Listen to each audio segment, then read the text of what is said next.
This trade I don't get. Well, you know what? Hold on a minute. I kind of get it. I do kind of get it. On its face, you don't get it. But thinking about it during the commercial break, I kind of get it. I get it. The Chicago Bears told Robert Quinn, we're done here. Roquan Smith. Oh, Robert Quinn. They told Robert Quinn, we're done here. Yeah. Sent him to Philadelphia. And as a matter of fact, paid most of his salary to get that fourth rounder, I think, back. And then they send Roquan Smith packing for 2 and 5. And now they have made a trade. And you're like, okay, who else are they giving away? No, they've acquired somebody on offense. And it's Chase Claypool from the Chicago Bears. And they flipped a second-round pick in next year's draft for it. Now, hold on a second. I know there's a lot of folks who are going to be like, what are they doing in Chicago with this? I mean, I'm one of them. You're not. Let me answer. Let me answer. What are they doing? Let me answer. The second-round pick they're sending, I'm assuming it's their own. It's currently 43rd overall. They also now have, because of Roquan Smith, Baltimore's, which is currently 57th overall. They've got a second-round pick. They got another one. It's not as good as the one they've just flipped. And you got to sit here and think, 43rd overall next year, let's just say that's where they do pick. Clearly, it could be better or it could be worse. They're hoping it's worse because that means they've won. But let's just say anywhere in the 40s currently in the draft next year, could they get somebody of Chase Claypool's talent? Maybe not. And you stick them out there with Justin Fields now, and let's get that chemistry going. Let's go. But they only have him under contract for another year and a half. Fine. So let's get that half year going now and turn to Chase Claypool and say next year, you're prove it. Or you extend him if you want. I don't know. Because you see enough in the first half year and you get some chemistry going here and you give Justin Fields some help. Now, but, and you can start, but a second-round pick? There, you know what?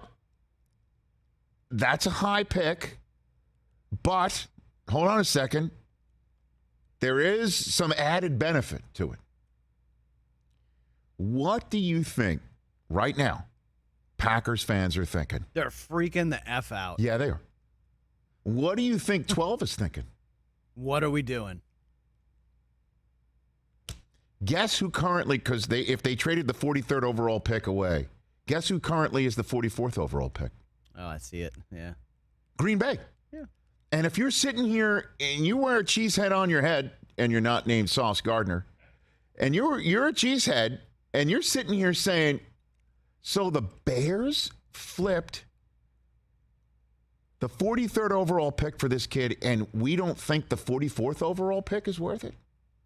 Now, Brian Gutekunst in that scouting department may know some things that the Bears also know and don't care about Chase Claypool. And I'm not saying there's anything out there that's untoward or anything.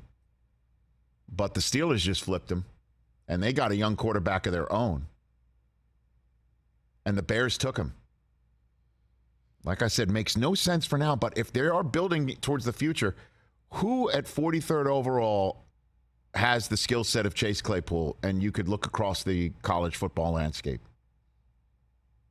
They don't have to. They might have drafted a kid. Take a look at the kids that Aaron Rodgers has right now. Would he rather have another young kid at 44th overall or Chase Claypool? Yeah, now Christian Watson right just now got back and then left the game with a concussion. Well, hopefully he can be cleared and come back fast. But so Hawkinson goes in division from the Lions to the Vikings. Not that the Packers need another tight end. I think Tunyon's terrific for Rodgers. And by the way, I'll just throw this out there. That was not offensive pass interference in Buffalo. The defender didn't have a very good position on Tunyon, and Tunyon and the defender did contact one another, but he kind of fell. At any rate, tight end's not their issue. They need receivers. And the Bears say, we got one of the best on the trade market, and the Packers didn't. Yet, let that one sit in the fan base. But hey, at least they still have their second-round draft choice. They have to get Cooks now, right? I don't know, but I think it would help them. I think it would help them. We're just running out of receivers who are available. Again, I'm looking at Tampa and Green Bay, the two bays with their two GOAT 12s. Tampa, I feel, has a better cast for Brady than the cast that Rodgers has for Green Bay in Green Bay.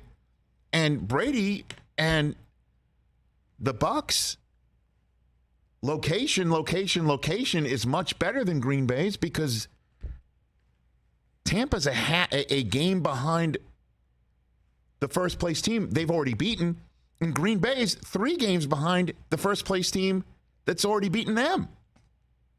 It's a problem.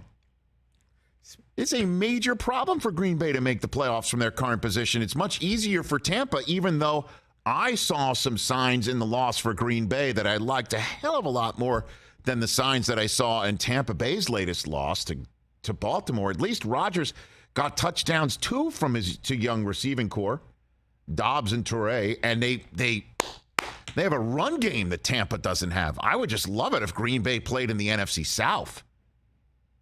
I'd love their shot. But they don't. They play in the NFC North, and they're 3 games behind the Vikings, and they've already lost 1. And you got to go, man. Get a receiver. How many times am I going to say this on either draft day or now trade deadline day about Green Bay?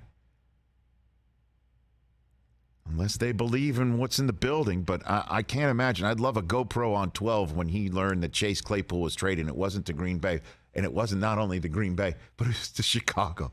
What? Catch the Rich Eisen Show every single day on the Roku channel, 12 to 3 Eastern, for free.